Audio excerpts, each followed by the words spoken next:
ഗായികേ പാടുക നീ പുരുഷാന്തരത്തിലെ ഭാവോജ്വലങ്ങളാം സൂര്യഗായത്രികൾ.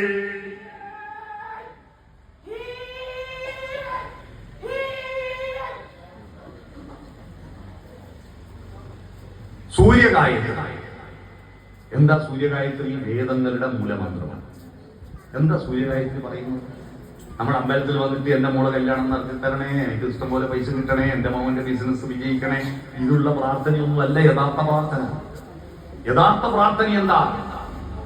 അതും സിനിമ പാട്ടുന്നുണ്ട്, വയലാർ എഴുതിയ പാട്ടുണ്ടല്ലേ.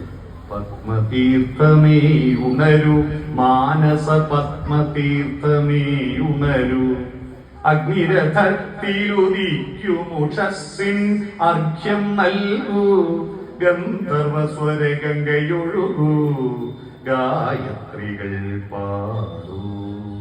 ഓം സത്സവിതുർവരേണ്യം ഭർഗോ ദേവസ്യ ധീമഹി ധിയോ യോ ന പ്രചോദയാത്.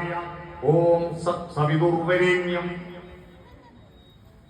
സവിതാവ് ഭർഗോ ദേവസ്യ ധീമഹി. ഭർഗസ് എന്താ? ഭർഗസ് ഊർജം, ഊർജത്തിന്റെ പ്രവാഹമായിരിക്കുന്നവനെ, ഊർജത്തിന്റെ പ്രവാഹമായി. ആ ഊർജം കൊണ്ടല്ലേ നമ്മൾ നടക്കുന്നതും എല്ലാം. ആ ഊർജപ്രവാഹമല്ലേ? ഊർജപ്രവാഹമാണെല്ലാം. ആ ഊർജപ്രവാഹത്തെ പറ്റിയിട്ടാണ് പാടിയത് ഭർഗസ്. ഞാനിപ്പോ നിങ്ങളോട് പ്രസംഗിക്കുന്നത് എങ്ങനെയാണ്? ആ ഊർജമാണ്.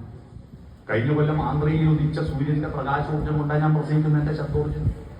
അവിടുത്തെ കർഷകര്, അവിടുത്തെ വയലിൽ നട്ട നെൽച്ചെടിയുടെ നെല്ലോലകൾ ആ സൂര്യപ്രകാശത്തെ ഏറ്റുവാങ്ങി പ്രകാശ സംശ്ലേഷണം നടത്തി, ഫോട്ടോസിന്തസിസ് നടത്തി, കാർബോഹൈഡ്രേറ്റ് ഉണ്ടാക്കി, അന്നജമുണ്ടാക്കി, നെല്ലിന്റെ കതിരിനുള്ളിൽ പാല് രൂപത്തിൽ കൊണ്ടുപോയി നിക്ഷേപിച്ച ആ അരിമണികൾ കാറ്റേറ്റ് വെയിലേറ്റ് വിളഞ്ഞപ്പോൾ അവിടുത്തെ കർഷകരത് കൊയ്തെടുത്ത് മെതിച്ച് നെല്ലാക്കി മില്ലിൽ കൊണ്ടേ കുത്തി അരിയാക്കി ചാക്കിൽ കെട്ടി ഗുഡ്സ് ട്രെയിനിൽ ഹൈദരാബാദിന് കയറ്റി സെക്കന്ദരാബാദ്, വിജയവാഡ, സേലം, ഈറോഡ്, കോയമ്പത്തൂര്, എട്ടിമട, കഞ്ചിക്കോട്, പാലക്കാട് FCI ഗോഡൌണിൽ കൊണ്ടുവന്ന് അവിടുന്ന് ഇവിടുത്തെ ഈ നാട്ടിലെ സൂപ്പർ മാർക്കറ്റിൽ കൊണ്ടുവന്ന് അവിടുന്ന് രാജൻ ശ്രീനിലയത്തെ രാജാട്ടന്റെ വീട്ടിൽ വാങ്ങിക്കൊണ്ടുവന്നിട്ട് അരിച്ചിട്ട് ചുട്ട 5 ഇഡ്ഡലി ഞാൻ രാവിലെ തിന്ന് എന്റെ ഊർജമായ എന്റെ തൊണ്ടെന്ന്.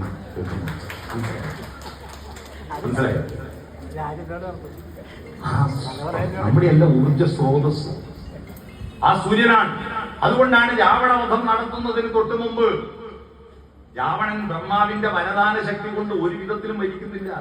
ഈ ബ്രഹ്മാവ സകല ചൊറയുണ്ടാക്കി കേട്ടോ.